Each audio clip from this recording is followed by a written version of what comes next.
questions on how the attendance is going or anything like that? I think we're underway pretty well into the semester at this point. Toward the end of the semester, we'll let you see that, so if you know if you're falling behind on any of those. Good afternoon, and welcome to another one of the CERIAS security seminars. I was reflecting a little bit earlier that we've been doing this now, I think, 21, 22 years. So the seminar may be older than some of you in the audience, and still going strong. Today's speaker is someone that I'm really pleased to have here. I've been asking him now for several years, but he's very busy to work into his schedule to come here. Really a thought leader in the field of security and privacy. There are various ways in which one can assert oneself into what happens in the world. You can work in government, you can work in academia and discover things, you can work in business and create things. But if the field is going to mature and we're going to make progress, one of the important aspects is measurement and setting expectations. So you want to go out and be able to measure what's happening at various places. You want to be able to get information from various parties, businesses, and government agencies about what's happening in the world so that they can set their own standards. That requires that you have somebody who's trusted and somebody who's able to work with the data. Our speaker today, Dr. Larry Ponemon, has been doing this for years. He's very well known in the industry. The Ponemon Institute publishes regularly on a number of topics having to do with security metrics, loss, risk, privacy. He's deeply involved in the development of all these areas, a very trusted and distinguished person in the field, and we're extremely lucky to have him here with us today. So please join me in welcoming Dr. Larry Ponemon. Thank you so much, Gene. Hello, folks. I'm Larry Ponemon, not Pokemon, or Pokemon Institute. That happens occasionally where we'll get a call and they'll say, "Is this Dr. Pokemon?" And there are a couple of reasons for that. I'll just tell you a little story. There's a big conference every year in the security field called RSA. And it's basically a big get-together of everyone in the security industry, from vendors to practitioners. Normally about 20 or 25,000 people attend this. And they have keynotes. And the keynote presenter was, at that point, the chairman of the Federal Trade Commission. And she was citing 4 of our studies, and they're all Pokemon. And I said, wait a second. I mean, there must be a reason for this. It turns out in Microsoft, if you type in Ponemon, it automatically replaces Ponemon with Pokemon. So that was the reason why it was in all of, but we were kind of acknowledged, and it was good, even if it was Pokemon. So I'm very happy to be here. A little bit about who we are and what we do, and then I'll get into the weeds. So Ponemon Institute is a research company, and we're very boring because all we do is study 3 things: privacy, data protection, and information security, or now to be cool, we call it cybersecurity. And so my circuitous career is, as Gene knows, prior to starting the company 13 years ago, I was a senior partner with PricewaterhouseCoopers, and I was responsible for worldwide global risk services. But I also founded the security practice and the privacy practice of the firm. And then before that, I was a partner with KPMG, another large consulting firm. You may have heard of them. Then before that, I was a professor, university professor at a distinguished university. And then before that, I worked 8 years in the intelligence community. I wasn't a spy, but spies will say that. They'll say, well, no, I was just a policy guy. And then before that, let's see, can I even think that far back? Before that, I was Navy, cryptology. And then even before that, I was a hippie. And I actually tried being completely honest here. I know I'm tape recorded, so I'm on the record, but I actually thought I could become a professional musician. This is in the Haight-Ashbury days. Grew my hair really long and played guitar, but not good enough. And I became a roadie, and I would set up some of these famous groups, like the Doors and the Canned Heat and a whole bunch of really cool folks. But I ran out of money, and that's why I needed a real job. Okay, so this is my 45-year career. I'm not 45 years old, that's 45. I know I'm an old man, it makes me ancient. Okay, with that being said, let me tell you a little bit about our global cost of data breach. This is a study that our institute has conducted for about 10 years. Now, why is a data breach and the cost of a data breach important? Because how many folks are in the security field? Is it everyone or most of you? Because really, one of the things that is the reality of security is there are lots of pressures on organizations to basically spend money wisely and not spend too much money on security or too much money on privacy. And sometimes people who manage security get short shrift. They don't necessarily get their fair share because the senior management, the CEO and the CFO and even boards of directors don't fully understand the economic impact of data loss or the economic impact of a cybercrime. And they basically say, well, there's that Target was a big data breach, right? Or TJX, that was 5 or 6 years ago. Or, these companies occasionally have, but they're rare events. They're never going to happen here. And so one of the things we were motivated to do in this research is to show that there is a very costly impact to data loss or data theft. And we do a comparable study on cybersecurity. A cybersecurity breach, for example, can be very costly. And these are the things that we look at. We basically apply a methodology that I learned about when I was a graduate student at Carnegie Mellon called activity-based costing.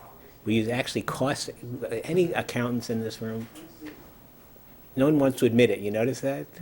There might be at least one person. How many people have had an accounting course?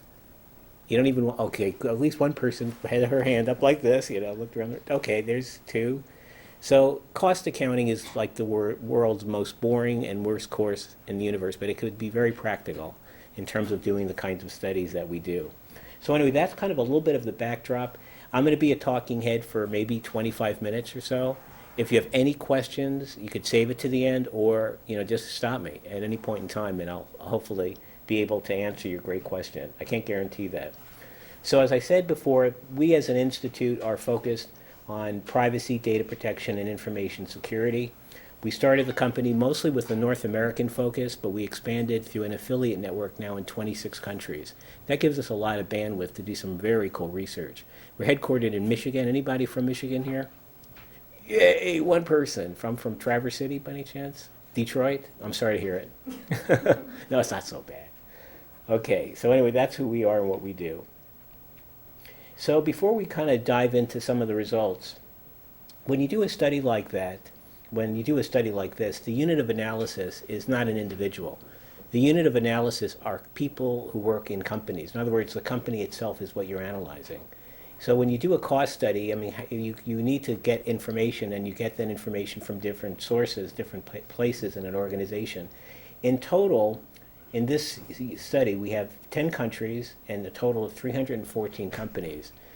Basically, it takes 10 months on average to recruit our companies. Now, our sponsor is IBM, and I have to tell you, without IBM support, we would be in deep doo-doo. It's very hard to get the information that we need. So people look at this, like, for example, we were talking to the Wall Street Journal and telling them about this great study, and they said, what's the sample size? That's the first thing they always ask of research. What's the sample size? And I said, 314 companies. Oh, that's not large enough. It's, we only publish 500, But I said, that's companies, my friend, companies, not people. And so one of the things that now we do is we talk about the number of interviews, and we have 1,700 people who basically we have contacted to collect the information we need to do the activity-based costing that we present here. Now, when we do our research, we do it in different countries, and we do a weighted average, and you're going to see like the weighted average number. We also convert the local currencies like the pound, the euro, and so on into US dollars. It makes us American-centric, but it's a lot easier to explain than converting it into euros or with some other the yen or some other country. So our 10 country samples are US, UK, Brazil, Germany, India, France, Japan. Now, we call it the Arabian cluster because we didn't have enough sample size. We had Saudi Arabia and we had UAE, so we combined those, Italy and Australia. Now, before I share some of the data points, intuitively, if you had to choose a country, what is the most expensive, where are the most expensive data breaches by geography based on this list? How many people think the United States? Raise your hand. How many people say Germany? Okay, the person who did accounting raised his hand. Okay, how about Germany? How about Saudi Arabia? How about you're not raising your hand because you're tired and you worked all day? Okay, that's fine. So the bottom line is we'll talk a little bit about that. I'm not going to give you the answer just yet. I'll show you the data. Now this is a good find, a good, very colorful and pretty pie chart, and there's something good and something bad. So we take our 314 companies and we analyze it according to industry. And if you kind of look at this, you'll notice that the biggest slices of this pretty pie include financial service companies like retail banking, public sector organizations including government, retail organizations like a Target, service organizations, and so on and so forth. Some of the small slices, though, like education and research and health, are so small that you really can't generalize the findings. And this is a real hard situation for a researcher because we want to present some interesting stuff, but the big caveat here is when we talk about some of these small slices, it's hard to know whether or not you have an anomaly because you have such a small sample size, like one or two companies in a particular sector. Now, the good news, given that we've been doing this over time, we actually do have critical mass, like in financial services, public sector, where we can start to tease out relationships in terms of industry effect and cost. Okay? Now this is that question I asked you, where is it most expensive? I'm showing two types of cost numbers, a per capita cost, which is per compromised record, and per capita cost in 2014, which is the current year study, and 2013, last year's study. And if you kind of look at the very top, the US is the most expensive, but Germany is really, really close. In fact, looking at that, I just told you something that's not so. Germany is actually slightly more expensive on the red last year, and on the blue, slightly less expensive. So they're kind of like equal. Then France, UK, Italy, Australia, Japan, the Arabian cluster, which is Saudi Arabia and UAE, Brazil, and India. Now, gut feel, why would the cost of data breach be so much lower, say, in Brazil? Well, number one is the cost of labor is much lower in countries like India and Brazil. And so if you have labor costs associated with the event, which we do, it's basically going to be lower for that reason, and probably for that reason primarily. There may be other factors as well. Now, we talk a little bit about this. Let me go back here. You'll see this term occasionally, per capita cost. We take total cost and we divide it by the number of records that were breached, and that gives us a cost per record. From a high science point of view, it's probably not the best way to measure it, but it basically is an easy way to, it's easy to explain. And so when we say per compromised record, what do we mean? Because there are a couple of variables that you need to understand before you can try to interpret the meaning of this. Firstly, most of the companies that participate have more than 1,000 employees, so these are larger size companies. Number two, a lot of these organizations have massive data breaches, but the ones that we look at are large but not mega data breaches, and I'll explain in a second. A large data breach is a data breach involving 1,000 records to about 100,000 records. So say you look at Target. Does anybody know how many data records were breached at Target? Anyone want to take a stab at that? There were actually two events. One was a database attack, right, and one was an attack on the point of sale system. But in total, it's theoretically about maybe more than 100 million records. That's called a mega data breach. That doesn't happen very often, we hope, although it happened at Home Depot, I think 60 million. And I think, let's see, what was another really cool data breach? LinkedIn was a big one. eBay had a huge data breach involving just your password and your username. So these mega data breaches seem to be happening more frequently, but they're still considered a rare event. The data breaches that we're looking at are large data breaches, but they actually happen pretty frequently. These are not like once every 10 years. These things happen maybe once every 2 or 3 years. So they're still a big deal. So the total average cost, what does it mean in terms of dollars? And this is not chump change. Just in the US alone, we're looking at about $6 million of cost associated with a material data breach. It's a big deal. Anybody in here ever receive a letter from, say, I don't know, say you have a credit card, or maybe you have a bank account or whatever, saying that your data has been breached? Maybe you have an account like on eBay. Anybody ever have that happen? Well, it happens to just about everybody. If you're not raising your hand, you're not reading your mail, or you're smoking a strange cigarette. We used to call that in the Navy pakaloa. Okay. Anyway, the bottom line is it's pretty expensive, and it does vary quite a bit by different countries. Now, one of the things that we look at in our model for cost of data breach is churn. If you basically get a letter from, say, your bank, say you have your bank at Citibank, and the letter says something like, by the way, your data is lost or stolen. We're really sorry. Please forgive us and give us another chance. A lot of people will say, sure, we'll cut you some slack. It's a hard world, and large banks get hacked all the time. I think that, by the way, Chase was another mega data breach. That was huge. So the second time it happens, say it's like 2 weeks later, and you get another letter from Chase. Oh, by the way, we had another data breach, but hey, we're getting better. We're gonna get so good. The third time you have a data breach, you're out, baby. You're gone. You find another bank. You just say, no, I'm never gonna bank at this crummy bank because that bank is not a good steward of your information. And in reality, this doesn't happen to lots of people. A lot of people will talk a good game and say, oh, I'm not going to buy from Amazon if they had a data breach because, or I'm not going to use this credit card because it's not safe. We talk about it, but in order to actually act on it, we basically see a big gap between what we say versus what we do in privacy. So we look at churn. These are people who actually leave as a result, or change. They don't necessarily leave completely in some cases, as a result of being notified that their data has been lost or stolen. We're talking about like customer data here.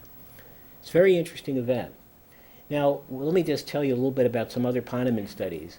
One of the studies that we did years and years ago, we've been using it for tracking ever since. I think it's now tracked in about 60 different Ponemon studies since over 10 years ago. We look at the general population of folks, and we actually, based on the behavior of these individuals in response to privacy-related issues like a data breach, what the reaction is.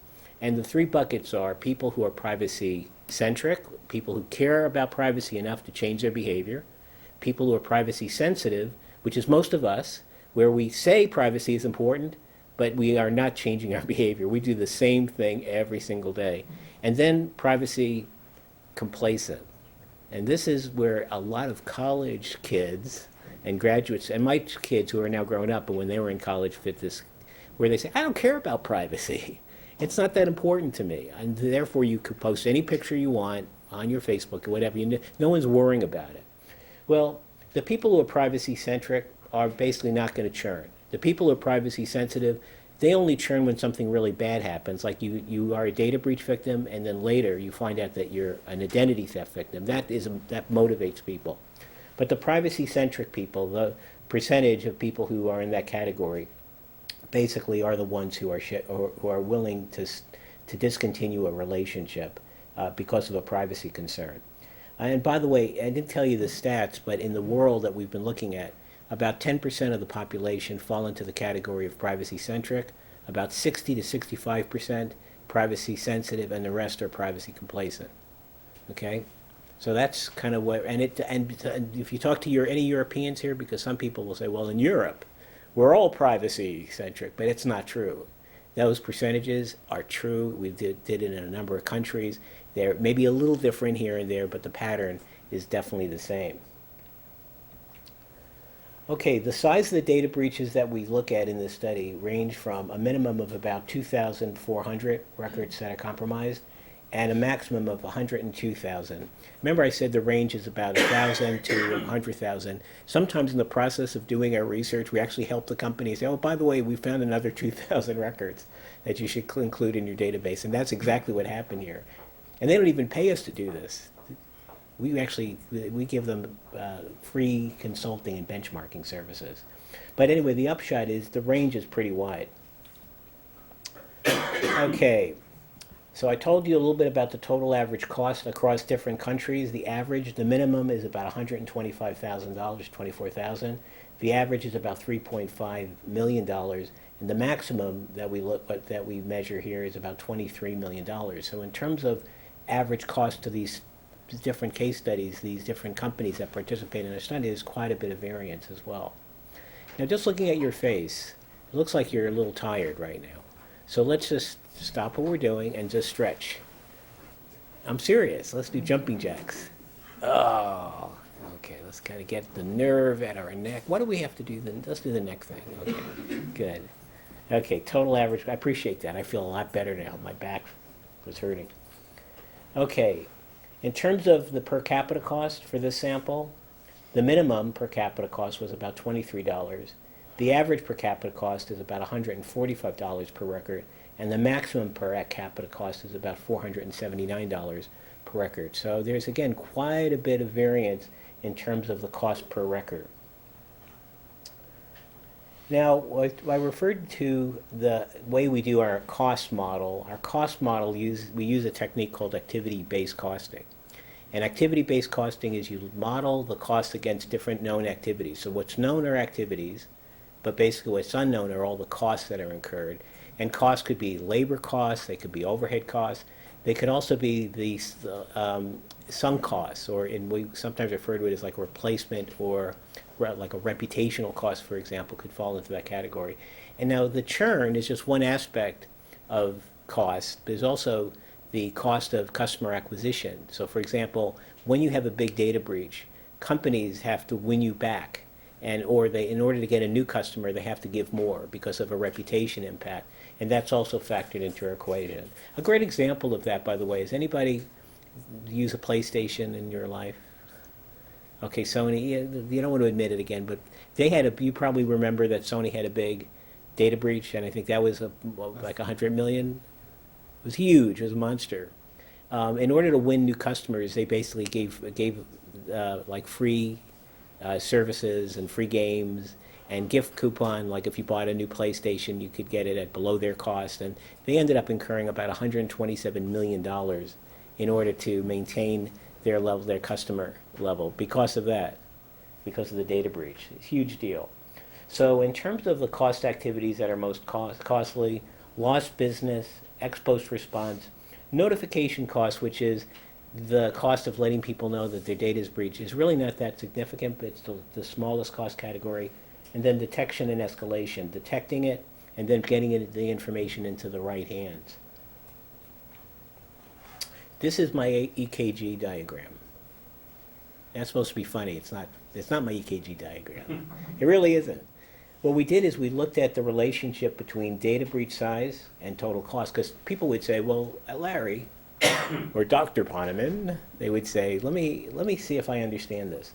The larger the data breach, the more costly it's going to be. And the answer is, sure, of course. The more records you lose, the more costly. So what we did is we actually plotted out, and you'll notice, though, there's a lot of zigging and zagging on this. And this tells us that cost is, yes, it increases with the size of the data breach, but it's not the only factor. And there are cases that we've looked at over time that are small amounts of data that are lost or stolen, huge economic impact. Here's my favorite story. I can't mention the name of the company, but it's a very large investment management company located in New York.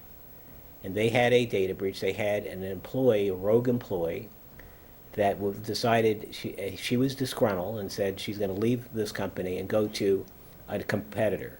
Okay, and this is an investment management, like investment, how would we describe, not just brokerage, but, the big stakes. Not just a crummy job, but big stakes. And, what ended up happening is she left and took 4,000 records of customers. But the 4,000 records weren't just customers. They were the highest wealth customers of this investment bank. So it was 4,000 of like the El Primo people who had like millions, tens of 20, 30, $100 million. And she then proceeded to say, hey, I'm now at a new company and I want to continue to work with you.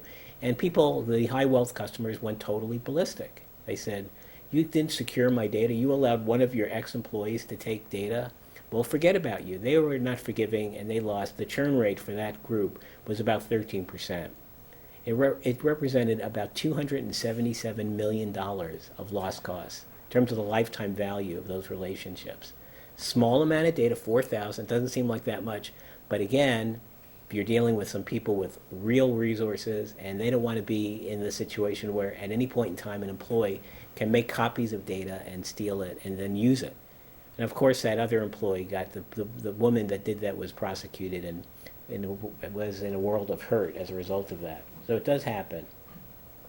Here's another EKG diagram, and this is the relationship between this churn rate that I told you about and per capita cost. The higher the churn rate, the higher the cost. So churn, and that makes sense, as I mentioned before, because when you lose the lifetime value of a customer, like for example, someone gets so ticked off because of you losing their data that they no longer will use you or buy your product, it could be very, very costly. And so it's that little magenta line, by the way, is a regression, and it's upward sloping. It's a very low-tech way of analyzing the data. We do more sophisticated analysis like logit regression and a whole bunch of other techniques. We use fuzzy logic sometimes. There are cool ways to look at data. Okay, now as the big warning, as I mentioned before, because we don't have some of the slices of that pie I showed you are really too small to form definitive conclusions. But again, over time, we were able to look at patterns of data. And what we see is health information, a data breach involving your health record, for example, is the most costly, followed by education, like student records or FAFSA forms or things like that, pharmaceuticals, financial, communications. Notice way down on the bottom is retail and public. The reason why public is at the very bottom, I bet you can figure this out, but it's late in the day, so I'll help you. What happens in most of the industries, if you have a higher churn rate, more likely people are going to leave. What happens if the government loses your data? Say it's the Veterans Administration. What happens? Do you churn? Do you say, well, I'm not going to do that Veterans, I'm going to go to the other Veterans Administration? You say, no, it's a monopoly, so you're kind of stuck. So you may get angry, but it's very hard to have a meaningful churn. So we actually try to model it a little bit differently, but the end result is that's why public sector, they basically are riding the curve of being a monopoly.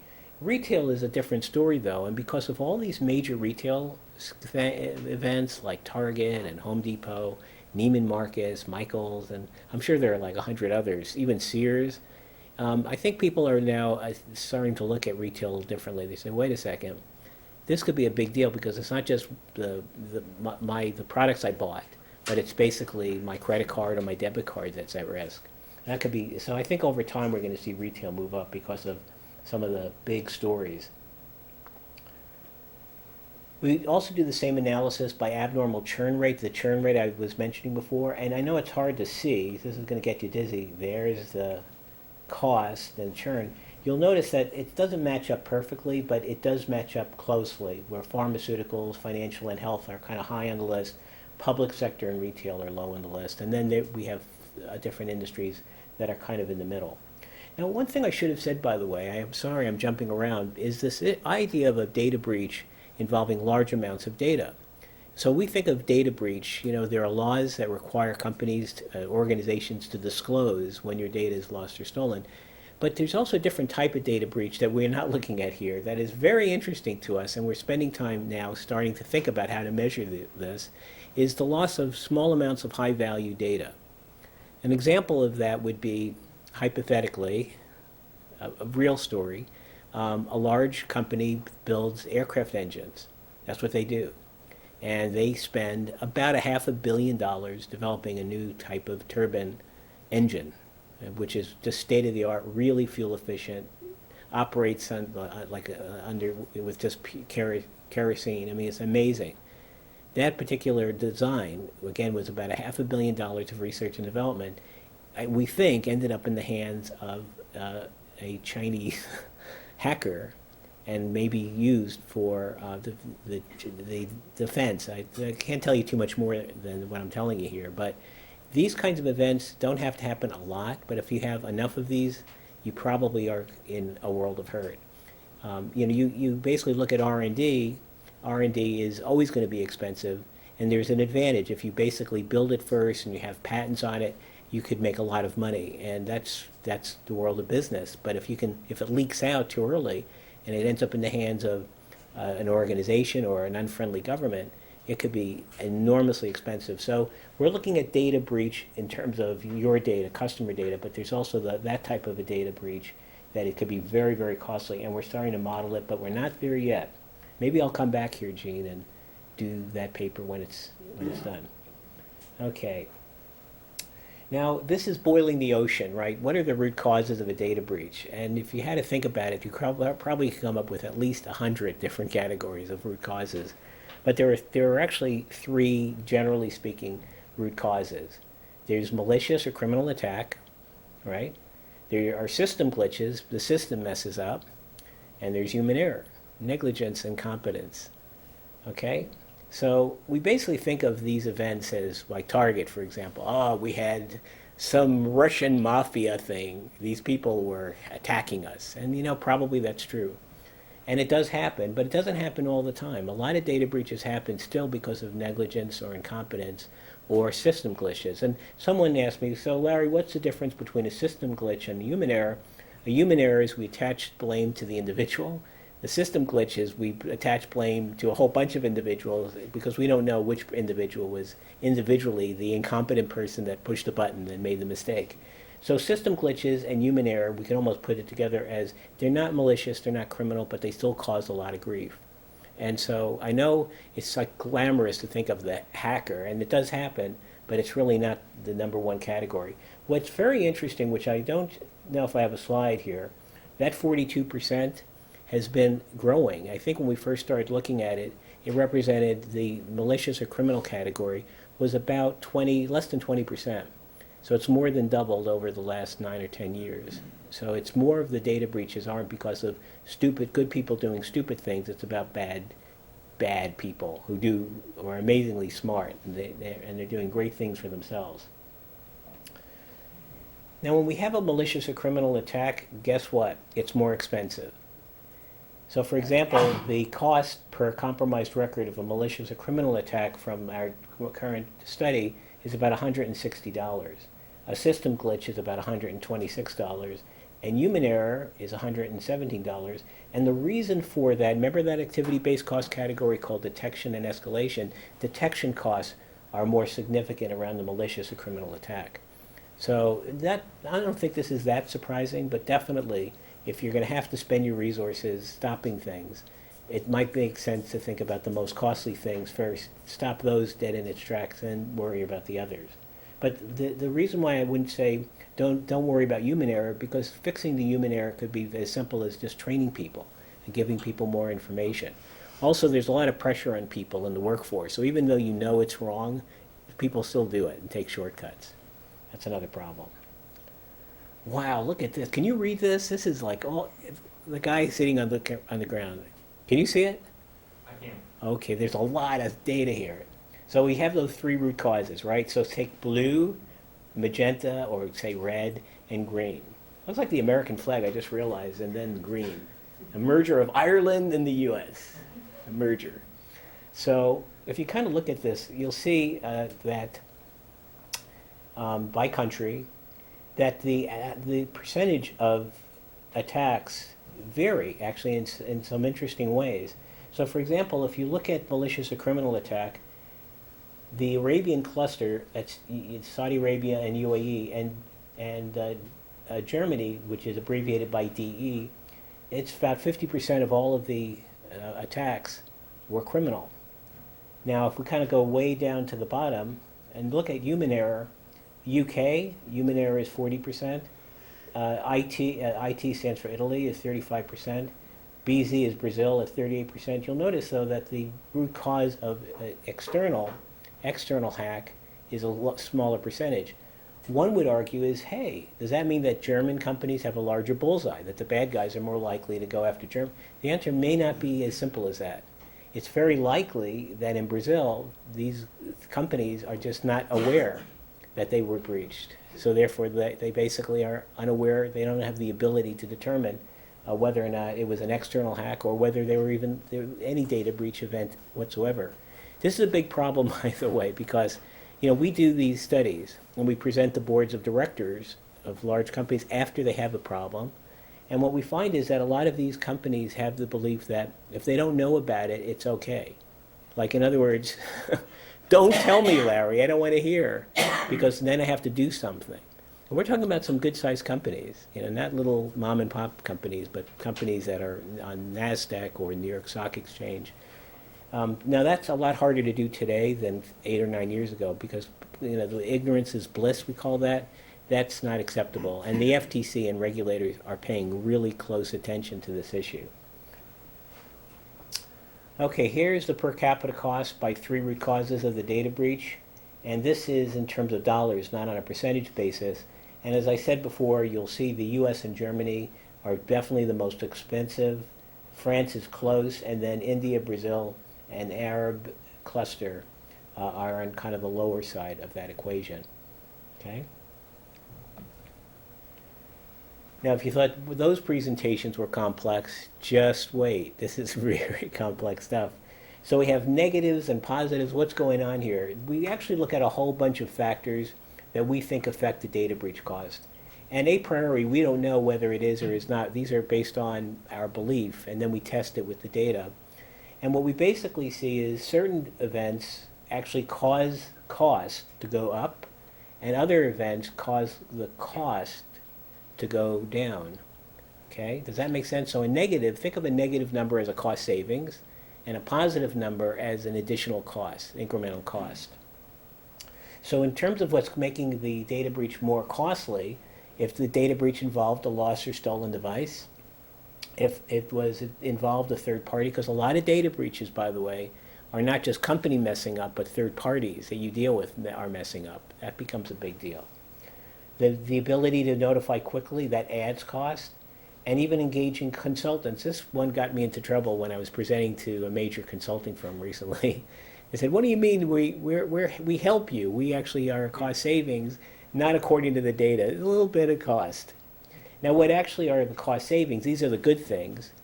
Having a CISO or someone who is a senior level security executive that is involved in the data breach and may be responsible for it.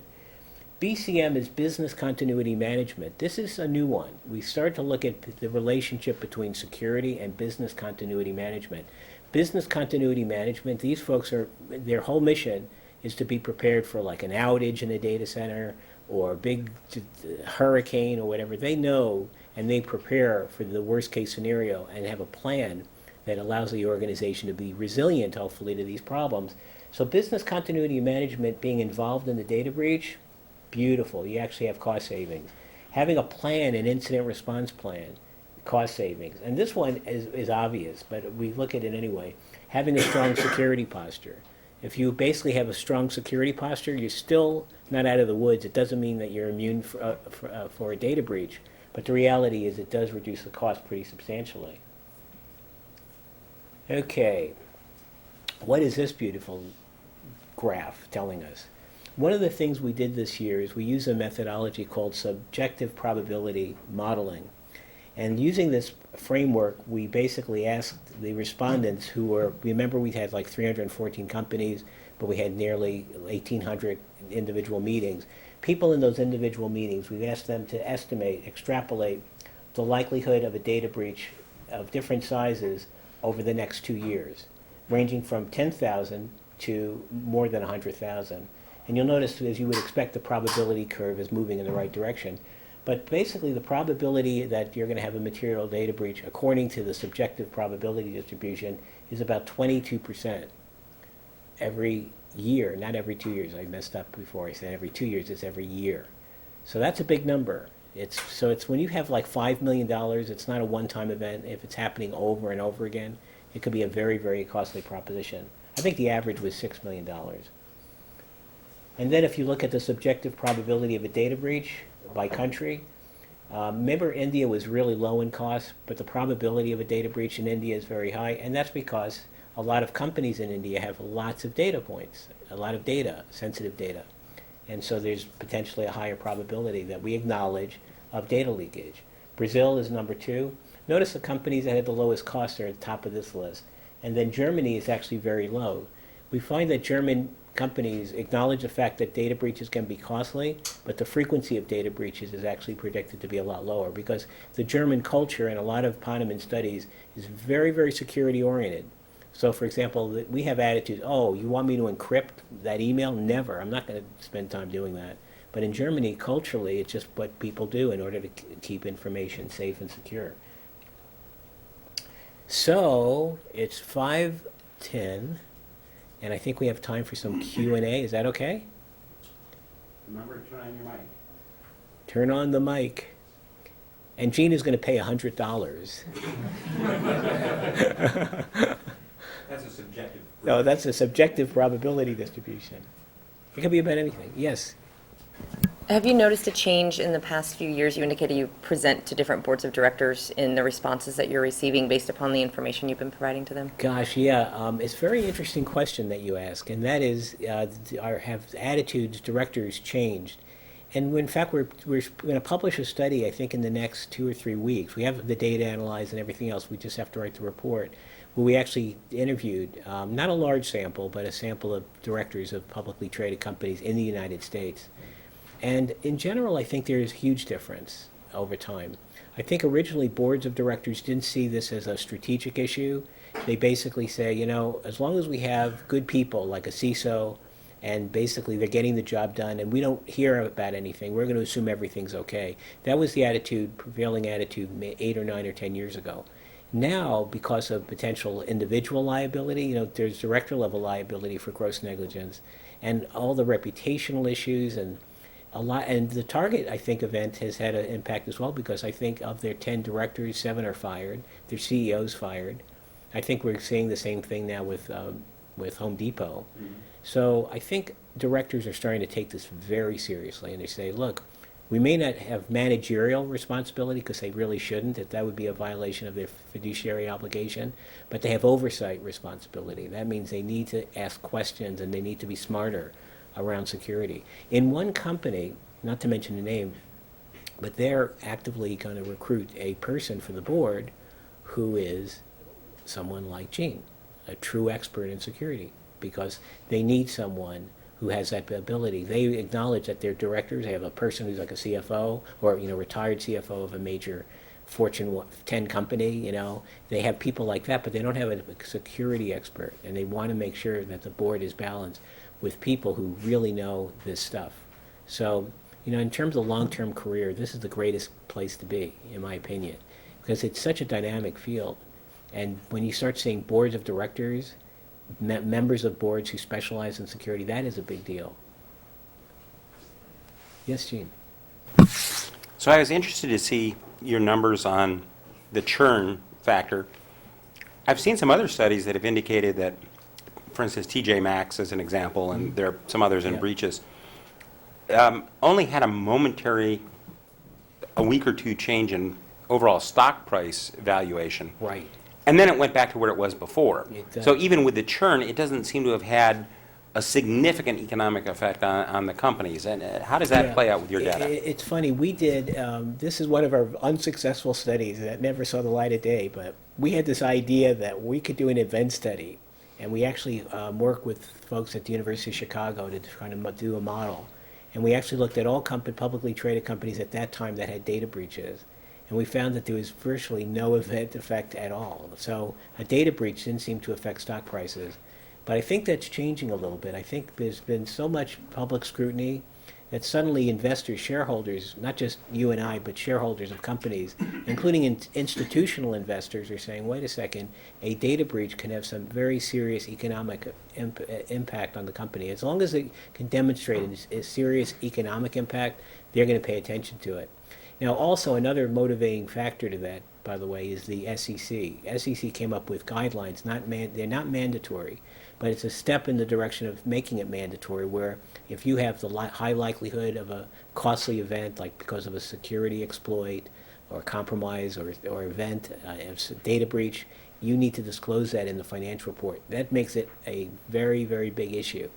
So I think that historically the stock didn't really move in the direction like shareholders said, I'm annoyed. I think we're starting to see more of that today, and I think in the future, especially if the SEC comes up with mandatory requirements where there will be a very significant effect on stock. Thank you. Great question. Thanks, Gene. Any other questions? Yes, sir. How accurate are these numbers and projections? Because the way that you're talking, I'm a little bit skeptical about the numbers when there are a lot of numbers thrown at you. I threw a lot of numbers at you. No, I'm just saying, like, you didn't make it more than a stock market, because they make a lot of things and a lot of projections. When it doesn't happen, then the stock price doesn't change that much. That's maybe the mentality that people are scared, but then after a while they say, oh, it was just some numbers. So how accurate are these numbers and projections in the lifetime of one of these events? Yeah, it's a good question, because I think basically we generally assume when we see a number, like for example, there was 100 million records, and that we basically think that that number is known with absolute certainty. There's a lot of uncertainty in this.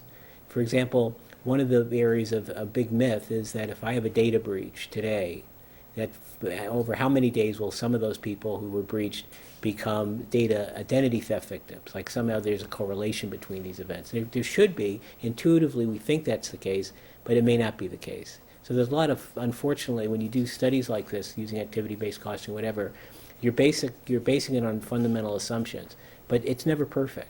In fact, a lot of the ways we like to present the data today is using like a precision interval. That this is a number, but it could actually be using statistical methods, this high or this low, and we feel like that might be a better way to present it. But there's a lot of, unfortunately, fuzz, not just from a research perspective, but when companies have a data breach, they may not fully be able to understand and articulate the economic impact. So it's a big issue. If we have SEC requirements, though, we'll basically have to have a methodology that is approved by accountants and finance experts, and that will be kind of the next phase. That will give a little bit more precision to the process. Because basically, because the way I look at it is, maybe some of these big guys, they're looking at another lever to up and down the stock market or certain stocks. So maybe a lot of time this is used as a tool for the people to be abused rather than to be used. No, good point. Good question. I haven't thought about that. That's very interesting. How about co-authoring a paper with me on that? Very good idea. Okay. Any other questions? Well, thank you again, Larry. You got one more. then- I noticed on one of your later slides that India had a very low per capita cost. Do you think part of that could have been due to the large population there as compared to the other countries, or did you normalize for that? Yeah, we normalized on the country size, but basically, I think the reason, again, there may be more than one reason, but number one, labor costs. I think labor costs in India are just so much lower. So even though you might have labor associated with repairing the reputation and doing all the good stuff, it's not that these people are doing less, it's that their salaries are lower. So I think that had a huge impact. Brazil, on the other hand, is a different story, even though, again, you have a difference in the currency. But basically, it seems like they're maybe doing less things. I know it's like now intuitively, but it seems like the Indian companies are really on the up and up, and they're trying to strengthen their security posture. But we didn't necessarily see that in Brazil. Not to pick on Brazil. Brazil does a lot of good stuff.